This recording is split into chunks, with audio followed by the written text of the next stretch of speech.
अयोध्या में 2 दिवसीय अंतर्राष्ट्रीय रामायण प्रतिष्ठा महोत्सव होगा आयोजित।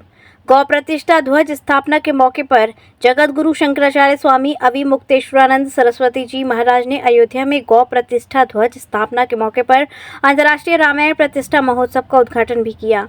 आपको बता दें कि डॉक्टर वीपी सिंह और उनकी संस्था international human rights crime control council के द्वारा 2 दिवसीय अंतर्राष्ट्रीय रामायण प्रतिष्ठा महोत्सव कार्यक्रम अयोध्या में बड़े ही भव्य तरीके से 27 से 28 सितंबर को किया जाने वाला है। आज जगत गुरु शंकराचार्य स्वामी अविमुक्तेश्वरानंद सरस्वती जी महाराज ने अंतर्राष्ट्रीय रामायण प्रतिष्ठा महोत्सव का विधिवत उद्घाटन करते हुए कहा कि ये कार्यक्रम बेहद खास है और इस रामायण घर घर तक पहुंचेगी, यानी रामायण का संदेश, उनकी शिक्षाएं लोगों को न सिर्फ प्रेरित करेंगी बल्कि लोगों तक भी पहुंचेंगी। उन्होंने कहा, हम डॉक्टर बीपी सिंह का साधुवाद करते हैं कि वह इस तरह का आयोजन अयोध्या में कर रहे हैं। इस कार्यक्रम के उद्घाटन के मौके पर शंकराचार्य के अलावा स्वामी हंसराज, गुरु मां कंचनगिरी, एडवोकेट आरवी सहित कई लोग उपस्थित हुए। अपना दूध जब हमको पिलाएंगी तो फिर से हमारे अंदर वो पराक्रम संचरित हो जाएगा जिस पराक्रम के लिए पूरी दुनिया में हमारी हिंदू जाति जानी जाती थी। आज बहुत हालत खराब है। हमने ये भी कहा है, हमारे संतोष दुबे जी यहाँ खड़े हैं, कि एक गौमूत्र वो पंचगव्य कल बात हुई थी कि जिन लोगों ने तिरुपति का लड्डू खा लिया है उनके मन में ये बात है कि ग्लानि है कि अब हम क्या करें, कहीं हमारे अंदर भी तो गलत चीज नहीं चली गई। तो उनके लिए हमने बता दिया है कि पंचगव्य का प्राशन करें, उससे शुद्धि हो जाएगी। लेकिन बहुत से लोग जो पंचगव्य बना नहीं सकते, उनको सामग्री उपलब्ध नहीं है, उनके लिए हमने कहा है कि मंगलवार के दिन तैयारी कर लीजिए। मंगलवार के दिन अयोध्या में 5 जगहों पर पंचगव्य का स्टॉल लगाइए, काउंटर लगाइए, पलट बिछाइए और वहाँ पर सबके लिए पंचगव्य का प्राशन उपलब्ध कराइए, ताकि अयोध्या के लोग जिनके मन में ग्लानि है और जो स्वयं से बना करके नहीं पी सके हैं वो भी आए, पंचगव्य का प्राशन करके शुद्ध और पवित्र हो जाएं। कोई भी अपवित्रता हमारी अयोध्या में कैसी नहीं लेनी चाहिए। जब यहाँ आप ये करेंगे तो इसी को देख करके दूसरे शहरों में भी ये उपक्रम चलेगा और पूरा देश इस तरह से, जैसे आतताइयों ने, दुष्ट लोगों ने हमको अपवित्र करने की चेष्टा की है, वो अपवित्रता दूर करके फिर से हम परम पवित्र होकर के भगवान की आराधना में संलग्न हो जाएंगे। गौ सेवा ध्वज स्थापना की है, इसका उद्देश्य क्या है और क्या ऐसी जरूरत पड़ी कि इसको करना पड़ रहा है, समाज में किस तरीके से इस कार्य। भारतीय धर्म और संस्कृति को बचाना हमारा उद्देश्य है।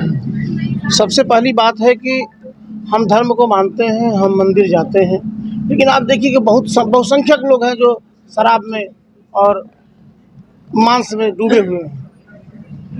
खाने के लिए बहुत चीज़ें हैं, सनातन संस्कृति इसका विरोध करती है। गाय, प्राचीन काल से आप देखेंगे तो गाय को हम माता कहते थे, वृक्षों को हम लोग माता कहते थे, क्योंकि वृक्षों से हमारा जीवन चलता था। सांसें, आज सांसों पर संकट है। गाय हमारी जीवन दात्री थी, आज उनको पशु की श्रेणी में है, तो हम चाहते हैं कि पशु की श्रेणी में न रहे। हमारे गुरुदेव जी भी यही चाहते हैं और भारतीय संस्कृति और परंपरा को विश्व के कोने कोने तक पहुंचाएं। इसके लिए हम चाहते हैं कि राम का चरित्र घर घर में स्थापित हो। राम राज्य क्या है कि राम राज्य बैठे त्रैलोका हर्षित भय गए सब शोका। कोई जो है दुखी नहीं है, सारे शोक विनष्ट हो गए, सब हर्षित हैं। अब बयर नक्कर काहू सन कोई, राम प्रताप विषमता कोई। राम का ऐसा प्रताप है कि सब लोग समान है, विषमता कोई।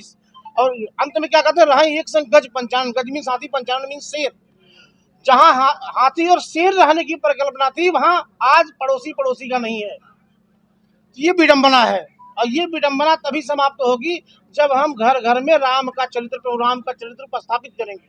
तो प्रभु राम का चरित्र स्थापित करने का उद्देश्य हमारा है भारतीय संस्कृति को बचाना है, भारतीय परिधान को बचाना है, भारतीय लोक संस्कृति को बचाना है, भारतीय खान पान को बचाना।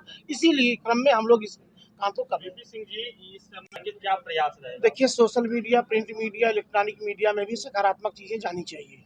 आपने कहा रियल लाइफ दूसरी हो गई, रियल लाइफ दूसरी हो गई। हमको रियल लाइफ में लोगों को लाना है, रियल लाइफ में नहीं लाना है।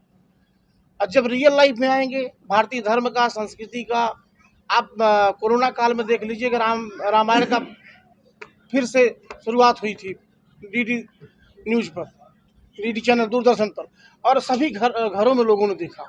तो देखिए, हमको अच्छी संस्कृति के प्रति लोगों को मोड़ना होगा, चाहे वो प्रिंट मीडिया हो, चाहे इलेक्ट्रॉनिक मीडिया हो, चाहे सोशल मीडिया हो और चाहे सामाजिक एक कुनबा हो।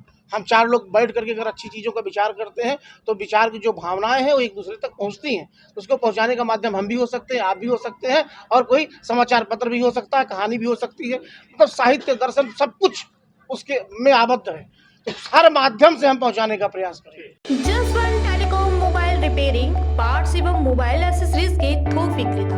हमारे यहाँ कुशल इंजीनियरों द्वारा हर प्रकार के Samsung, iPhone, Nokia, Vivo, MI, Honor, Oppo, Motorola आदि मोबाइल की बेहतरीन रिपेयरिंग की जाती है। अब आप अपना मोबाइल रिपेयरिंग कराएं विद ओरिजिनल पार्ट्स के साथ। जसवंत टेलीकॉम, हमें आईफोन स्पेशलिस्ट, हाईवे प्लाजा के सामने, मंडी चौराया, मथुरा।